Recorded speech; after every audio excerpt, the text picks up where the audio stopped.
I'm tired of the boring American football culture that we have here in America, so I studied Barcelona's youth academy sessions and what they do for years. For 30 days, we trained by applying the same principles that they do at Barcelona's academy, and the results surprised me. The amount of world-class players that Barcelona's youth academy has produced is insane. Because of this, I have read articles, watched videos, podcasts, interviews from Barcelona's youth coaches and directors. I fell in love with the way they coach and teach the game. Barcelona likes to possess the ball as much as possible with lots of passes. I'm not saying Barca is the only team or academy that does this, but they are notoriously known for possession football in the academy and professional level. To most, that just probably looks like they're trying to do as many passes as possible with no meaning or purpose, but that's completely wrong. They are taught concepts from a young age that enable them to possess the ball and go forward with lots of details involved. They focus on key principles such as scanning before receiving, body profile, back foot receiving, breaking the lines, head up, never stop the ball, and the player should never stop moving. When mastered, this allows them to keep the ball more than the other team while being efficient in going forward and scoring goals. So what do some of the training sessions consist of? The first activity I would like to mention are Rondos.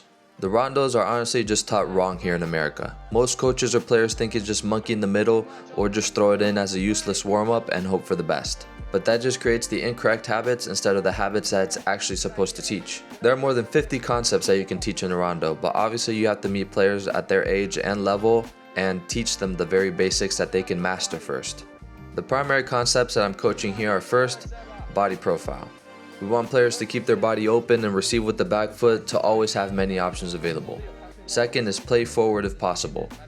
We want players to break lines if possible, and that should be the whole objective of the Rondo, is to break lines to keep the ball moving away from defenders. Third is creating passing lanes or support angles. Players should always be moving and ready to receive the ball. If not, the Rondo is not going to work and you're just going to see the ball going everywhere and players losing it. And lastly is head up. We want players to keep their head up, and that's one of the many issues I see in youth football in America. If players don't keep their head up, then they don't know where they're going or where they're passing, and the ball will stop moving. When we first started doing these, the main issue I saw is players standing still or waiting for the ball to come to them. Again, players should always be moving and creating angles, that way passes can be made. Still in, play! And play! Oh, no, that's out. Oh, and you're in, in.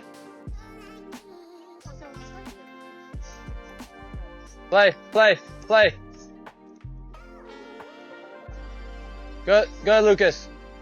Good, William. Hey, too much, Gareth. You don't have much time. Last 30. The next drill is a rondo progression where we combine two rondos with a midfielder in the middle. This progression allows the players to apply the same concepts from the rondo that they are trying to master, while making the environment more game-like with an objective to go forward and train their minds a little bit harder than a regular rondo. The objective in this case is that after a certain amount of passes, they have to play the orange midfield who has to progress the ball and turn and play forward to the other side.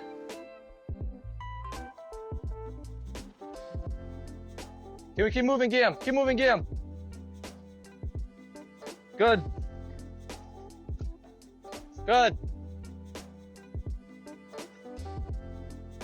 Oi.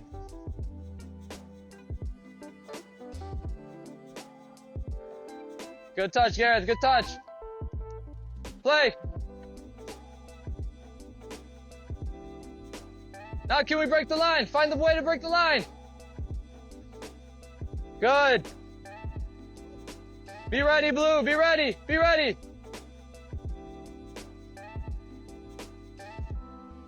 Can we break the line, Lennox? Good.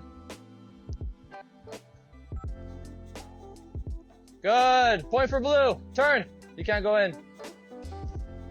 Good job, Blue. Keep it going. Play. Good, Hudson. Play. Now can we progress? Good.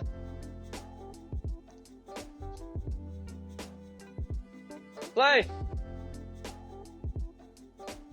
Progress the ball. Good. Use the whole space.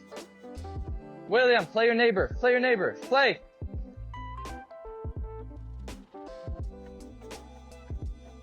Good. Don't force it. Find a way. Good, Kingston. Turn.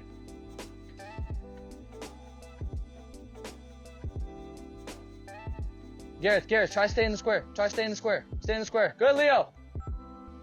Good, Leo. Use the whole space, Owen. Use the whole space, Owen. Good. Don't force it. Don't force it. Find a way to play Gareth quick to get your point. Good. 1-0. Open your body, Lucas. And played Kingston. Yeah? Open your body. Open your body. Good. Play. Play.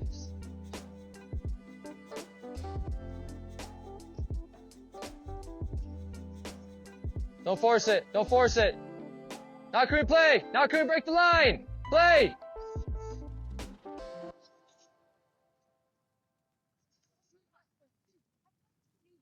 Three zero or 3-1. Good. Keep the ball moving, Blue. Keep it moving.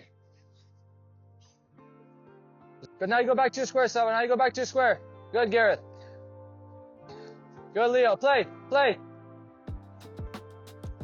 Is that 5? Can we break the line to Guillaume? Good. Now you go back to your square. Back to your square. Use the whole space, Linux. Use the whole space. Use the whole space. Now can we break the line to Guillaume somehow? Don't force it. Don't force it.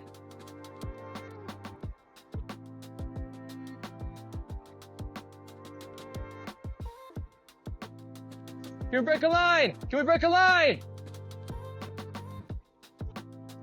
Good, Antonio. Good. Simple, simple, simple. Good, Leo. Good. Good job. And lastly, we put it all together with the game. As a coach, I tell them to apply what they've learned and the concepts and apply it to the game, even though it's just a 6v6 regular game. I'm looking for the same concepts and principles from the Rondo and the Rondo progression to be applied to in this game. And the results of training like this actually surprised me. Not only did the ball move quicker, but they got forward more often and kept possession better. The difficult part I saw at first were players aren't used to opening their bodies and seeing the whole field. They are wired to receive the ball and go forward at all costs and hope to dribble through opponents and eventually lose the ball. That's what I see most in American players.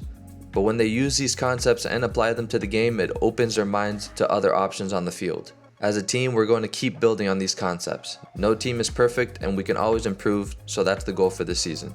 To improve as much as possible on these concepts as a team and individually, and the results will come. But when I compare Barcelona's youth academy and American youth teams, I see American youth teams not focusing on what's important. We select the biggest kids early and we reward speed and strength, which is fine. But suddenly, when they're older, we wonder why our players panic under pressure and they can't break a press or they can't solve problems on the field on their own, because nobody coached them how to think in football. If America wants to compete with Europe, it won't come to more fitness tests or better formations. It's going to come from player intelligence. If you found this helpful or useful, please hit that like and subscribe for more youth soccer coaching videos like this one. And if you want a free, full 1-month training session plan that consists of some of the drills in this video, the link's below. I'll see you in the next training session. Peace.